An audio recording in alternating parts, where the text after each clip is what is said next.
जय हिंद साथियों, जय श्री राम, जय श्री कृष्ण। आज श्रीमद् भगवत महापुराण के द्वितीय खंड के 11वें स्कंद पर हम पृष्ठ संख्या 763 से आगे बढ़े हैं। आज अजगर से लेकर पिंगला तक के 9 गुरुओं की कथा आज बताई जाएगी। अवधूत दत्तात्रेय जी कहते हैं, सुख मैन्द्रियंकम राजन स्वर्गे नरक एवच देहिनाम यद यथा दुखम तस्माने छेद तद्बुध। कह रहे हैं, राजन, प्राणियों को जैसे बिना इच्छा के, बिना किसी प्रयत्न के रोकने की चेष्टा करने पर भी पूर्वक कर्मानुसार दुख प्राप्त होते हैं, वैसे ही स्वर्ग में या नरक में कहीं भी रहें उन्हें इंद्रिय संबंधी सुख भी प्राप्त होते ही हैं। इसलिए सुख और दुख का रहस्य जानने वाले बुद्धिमान पुरुष को चाहिए कि इनके लिए इच्छा तथा किसी प्रकार का प्रयत्न न करें। बिना मांगे, बिना इच्छा किए स्वयं ही अनायास जो कुछ मिल जाए, वह चाहे रूखा सूखा हो, चाहे बहुत मधुर और स्वादिष्ट हो, अधिक हो या थोड़ा हो, बुद्धिमान पुरुष अजगर के समान उसे ही खाकर जीवन निर्वाह कर लें और उदासीन रहें। यदि भोजन न मिले तो उसे भी प्रारब्ध भोग समझकर किसी प्रकार की चेष्टा न करें, बहुत दिनों तक भूखा ही पड़ा रहे। उसे चाहिए कि अजगर के समान केवल प्रारब्ध के अनुसार प्राप्त हुए भोजन में ही संतुष्ट रहे। उसके शरीर में मनोबल, इंद्रिय बल और देह बल तीनों ही तो तब भी वह निश्चेष्ट ही रहे। निद्रा रहित होने पर भी सोया हुआ सा रहे और कर्मेंद्रियों के होने पर भी उनमें ऐसा कोई चेष्टा न करें। राजन, मैंने अजगर से यही शिक्षा ग्रहण की। समुद्र से मैंने यह सीखा कि साधक को सर्वदा प्रसन्न और गंभीर रहना चाहिए। उसका भाव अथाह, अपार और असीम होना चाहिए तथा किसी भी निमित्त से उसे क्षोभ न होना चाहिए। उसे ठीक वैसे ही रहना चाहिए जैसे ज्वार भाटे और तरंगों से रहित शांत समुद्र। देखो, समुद्र वर्षा ऋतु में नदियों की बाढ़ के कारण बढ़ता नहीं है और न ग्रीष्म ऋतु में घटता ही है, वैसे ही भगवत परायण साधक के भी सांसारिक पदार्थों की प्राप्ति से प्रफुल्लित न होना चाहिए और न उनके घटने से उदास ही होना चाहिए। इस प्रकार से राजन, मैंने पतंगे से यह शिक्षा ग्रहण की कि जैसे वह रूप पर मोहित होकर आग में कूद पड़ता है और जल मरता है, वैसे ही अपनी इंद्रियों को वश में न रखने वाला पुरुष जब स्त्री को देखता है तो उसके हाव भाव पर लट्टू हो जाता है और घोर अंधकार में नरक में गिरकर अपना सत्यानाश कर लेता है। सचमुच स्त्री देवताओं को यह माया है जिससे जीव भगवान या मोक्ष की प्राप्ति से वंचित रह जाता है। जो मूढ़ कामिनी, कंचन, गहने पहने, कपड़े आदि नाशवान माइक पदार्थों में फंसा हुआ है और जिसकी संपूर्ण चित्त वृत्ति उनके उपभोग के लिए ही है, लालायित है, वह अपनी विवेक बुद्धि खोकर पतंगे के समान नष्ट हो जाता है। राजन, सन्यासी को चाहिए कि गृहस्थों को किसी प्रकार का कष्ट न देकर भौरे की तरह अपना जीवन निर्वाह करे। वह अपने शरीर के लिए उपयोगी रोटी के कुछ टुकड़े कई घरों से मांग ले। जिस प्रकार भौरा विभिन्न पुष्पों से, चाहे वे छोटे हों या बड़े, उनका सार संग्रह करता है, वैसे ही बुद्धिमान पुरुष को चाहिए कि छोटे बड़े सभी शास्त्रों से उसका सार, उनका रस निचोड़ ले। राजन, मैंने मधुमक्खी से यह शिक्षा ग्रहण की है कि सन्यासी की सायंकाल अथवा दूसरे दिन के लिए भिक्षा का संग्रह न करना चाहिए। उसके पास भिक्षा लेने को कोई पात्र हो तो केवल हाथ और रखने के लिए कोई बर्तन हो तो पेट, वह कभी संग्रह न करे, नहीं तो मधुमक्खियों के समान उसका जीवन भी दूभर हो जाएगा। वह बात और कह रहा है कि यह बात खूब समझ लेनी चाहिए कि सन्यासी सवेरे शाम के लिए किसी प्रकार का संग्रह न करे। यदि संग्रह करेगा तो मधुमक्खियों के समान, अपने संग्रह के समान ही वह जीवन को खो बैठेगा। इस प्रकार से राजन, मैंने हाथों से यह सीखा है कि सन्यासी से कभी पैर से भी कांच की बनी हुई स्त्री का भी स्पर्श न करना चाहिए। यदि वह ऐसा करेगा तो उसे हथनी के अंग संग से हाथी बंध जाता है, वैसे ही वह भी बंध जाएगा। विवेकी पुरुष किसी भी स्त्री को कभी भी भोग्य रूप में स्वीकार न करे, क्योंकि वह उसके मूर्तिमयी मृत्यु है। यदि वह स्वीकार करेगा तो हाथियों से हाथी की तरह अधिक बलवान अन्य पुरुषों के द्वारा मारा जाएगा। मैंने मधु निकालने वाले पुरुष से यह शिक्षा ग्रहण की है कि संसार के लोभी पुरुष बड़ी कठिनाई से धन का संचय तो करते रहते हैं, किंतु वह संचित धन न किसी को दान करते हैं, न स्वयं उसका उपभोग ही करते हैं। बस जैसे मधु निकालने वाला मधुमक्खियों द्वारा संचित रस को निकाल ले जाता है, वैसे ही उनके संचित धन को भी उसको टोह रखने वाला कोई दूसरा पुरुष ही भोगता है।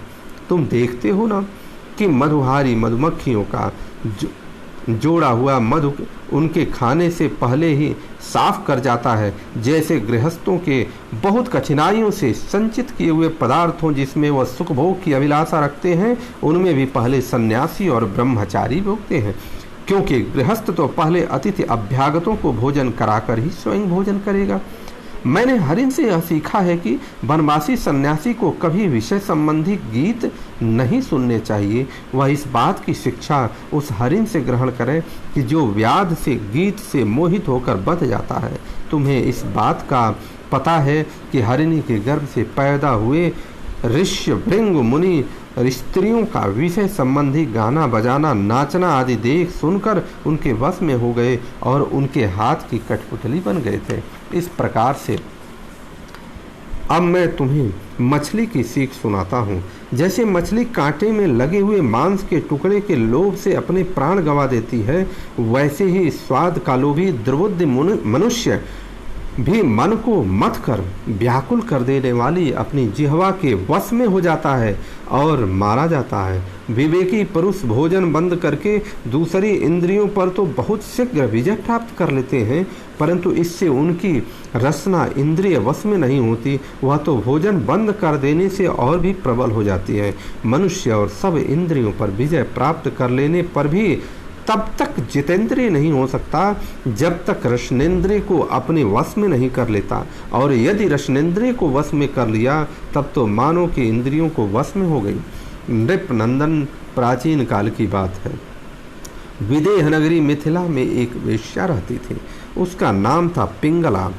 मैंने उससे जो कुछ शिक्षा ग्रहण की वह मैं तुम्हें सुनाता हूँ, सावधान होकर सुनो। वह स्वेच्छाचारिणी तो थी, रूपवती भी थी। एक दिन रात्रि के समय किसी पुरुष को अपने रमण स्थान में जाने के लिए खूब बन टनकर उत्तम वस्त्राभूषणों से सजकर बहुत देर तक अपने घर के बाहरी दरवाजे पर खड़ी थी। नर रत्न उसे पुरुष की नहीं धन की कामना थी, और उनके मन में यह कामना इतनी दृढ़ मूल हो गई थी कि वह किसी भी पुरुष के उधर से आते जाते देखकर यही सोचती थी कि यह कोई धनी है, मुझे धन देकर उपभोग करने के लिए ही आ रहा है। तब आने जाने वाले आगे बढ़ जाते, तब फिर वह संकेत जीवनी वेश्या यही सोचती थी कि अवश्य ही अब की बार कोई ऐसा धनी मेरे पास आएगा जो मुझे वो बहुत सा धन देगा। उसके चित्त की यह दुराशा बढ़ती ही जाती थी। वह दरवाजे पर बहुत देर तक टंगी रही, उसकी नींद भी जाती रही। वह कभी बाहर आती तो कभी भीतर जाती। इस प्रकार आधी रात हो गई। राजन, सचमुच आशा और शोभे धक्की बहुत बुरी होती है। धनी की काट जोहते जोहते धनी की बाट जोहते जोहते उसका मुंह सूख गया, चित्त व्याकुल हो गया। अब उसे इस वृत्ति से बड़ा वैराग्य हुआ, उसमें दुख वृद्धि हो गई। इसमें संदेह नहीं कि वह वैराग्य का कारण चिंता ही था, परंतु ऐसा वैराग्य भी है तो सुख का ही हेतु है। जब पिंगला के चित्त में इस प्रकार वैराग्य की भावना जागृत हुई तब उसने एक गीत गाया, वह मैं तुम्हें सुनाता हूँ। राजन, मनुष्य आशा की फांसी पर लटक रहा है। इसको तलवार की तरह काटने वाली यदि कोई वस्तु है तो वह केवल वैराग्य है। प्रिय राजन, जिसे वैराग्य नहीं हुआ है, जो इन बखेड़ों से उबा नहीं है, वह शरीर और इसके बंधन से उसी प्रकार मुक्त नहीं होना चाहता जैसे अज्ञानी पुरुष ममता छोड़ने की इच्छा भी नहीं करता। अब पिंगला ने यह गीत गाया था, हाय हाय मैं इंद्रियों के अधीन हो गई। वह कह रही थी, अहो मे मोह वितंति पश्यताम विजितात्मनः या कांतादस्त कामम कामये पेन वालीक्षण। अरे ये कि मेरे मोह का विस्तार तो देखो, मैं इन दुष्ट पुरुषों से जिनका कोई अस्तित्व ही नहीं है विषय सुख की लालसा करती हूँ।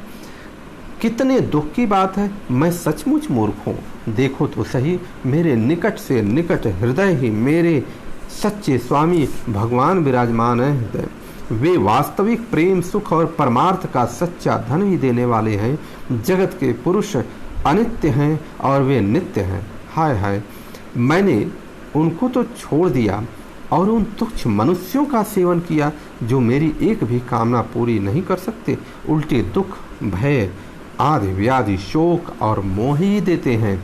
यह मेरी मूर्खता की हद है कि मैं उनका सेवन करती हूँ। बड़े खेद की बात है कि मैं अत्यंत निंदनीय आजीविका वेश्यावृत्ति का आश्रय लिया और व्यर्थ में अपने शरीर और मन के क्लेश दिया तो और उसकी पीड़ा पहुंचाई। मेरा यह शरीर बिक गया है। लंपट लोभी और निंदनीय मनुष्यों ने उसे खरीद लिया है और मैं इतनी मूर्ख हूँ कि इसी शरीर से धन और रति सुख चाहती हूँ। मुझे धिक्कार है। इस प्रकार से यह शरीर एक घर है। इसमें हड्डियों के टेढ़े मेढ़े तिरछे बांस और खंभे लगे हुए हैं। चाम रुएं और नाखूनों से यह छाया गया है। इसमें 9 दरवाजे हैं जिनसे मल निकलते ही रहते हैं। इसमें संचित संपत्ति के नाम पर केवल मल और मूत्र है। मेरे अतिरिक्त ऐसी कौन स्त्री है जो स्थूल शरीर को अपना प्रिय समझकर सेवन करेगी। ये तो वह विदेहों की जीवन मुक्तों की नगरी है, परंतु इसमें मैं ही सबसे मूर्ख और दुष्ट हूँ, क्योंकि अकेली मैं ही तो आत्मदानी अविनाशी और परम प्रेतम परमात्मा को छोड़कर दूसरे पुरुष की अभिलाषा करती हूँ। मेरे हृदय में विराजमान प्रभु समस्त प्राणियों के हितैषी सुहृद प्रियतम स्वामी और आत्मा है। अब मैं अपने आप को देकर इन्हें खरीद लूँगी और इसके साथ वैसे ही व्यवहार करूँगी जैसे लक्ष्मी जी करती थी। मैं मूर्ख चित्त, तुम बतला तो सही, जगत के विषय भोगों ने और उनको देने वाले पुरुषों ने मुझे कितना सुख दिया है। अरे ये तो स्वयं ही पैदा होते और मरते रहते हैं। मैं केवल अपनी ही बात नहीं करती, केवल मनुष्यों की ही बात नहीं, क्या देवताओं ने भी भोगों के द्वारा अपनी पत्नियों को संतुष्ट किया है। वे बेचारे तो स्वयं काल के गाल में पड़े पड़े कराह रहे हैं। अवश्य ही मेरे किसी शुभ कर्म से विष्णु भगवान मुझ पर प्रसन्न हैं, तभी तो दुराशा से मुझे इस प्रकार वैराग्य हुआ। अवश्य ही मेरा यह वैराग्य सुख देने वाला होगा। यदि मैं मंदभागिनी होती तो मुझे ऐसी दुख ही है और उठाने पड़ते जिनसे वैराग्य होता। मनुष्य वैराग्य के द्वारा ही घर के आदि के सब बंधनों को काटकर शांति लाभ करता है। अब मैं भगवान का यह उपकार आदर पूर्वक सिर झुकाकर स्वीकार करती हूँ और विषय भोगों की दुराशा छोड़कर उन्हीं जगदीश्वर की शरण ग्रहण करती हूँ। अब मुझे प्रारब्ध के अनुसार जो कुछ मिल जाएगा उसी से निर्वाह कर लूँगी और बड़े संतोष तथा श्रद्धा के साथ रहूँगी। अब मैं किसी दूसरे पुरुष की ओर न ताककर अपने हृदयेश्वर आत्मस्वरूप प्रभु के साथ ही विहार करूँगी। और इस प्रकार यह जीव संसार के कुएं में गिरा हुआ, विषयों ने इसे अंधा बना दिया है। काल रूपी अजगर ने इसे अपने मुंह में दबा रखा है। अब भगवान को छोड़कर इसकी रक्षा करने दूसरा कौन समर्थ है। जिस समय जीव समस्त विषयों से विरक्त हो जाता है उस समय वह स्वयं ही अपनी रक्षा कर लेता है। इसलिए बड़ी सावधानी के साथ वह देखते रहना चाहिए कि सारा जगत काल रूपी अजगर से ग्रस्त है। अवधूत दत्तात्रेय जी कहते हैं, क्या कह रहे हैं? अवधूत दत्तात्रेय जी कह रहे हैं कि राजन, पिंगला वेश्या ने ऐसा निश्चय करके अपने किए धनियों की दुर्दशा और उनको मिलने की लालसा का परित्याग कर दिया और उसके बाद शांत स्वभाव से जाकर वह अधमी सेज पर सो रही। सचमुच आशा ही सबसे बड़ा सुख दुख है और निराशा ही सबसे बड़ा सुख है, क्योंकि पिंगला वेश्या ने जब पुरुष की आशा त्याग दी तभी वह सुख से सो सकी। इस प्रकार से आज पिंगला की कहानी हम लोगों ने सुना। आप सभी लोगों का दिन मंगलमय हो। जय हिंद, वंदे मातरम, जय श्री कृष्ण।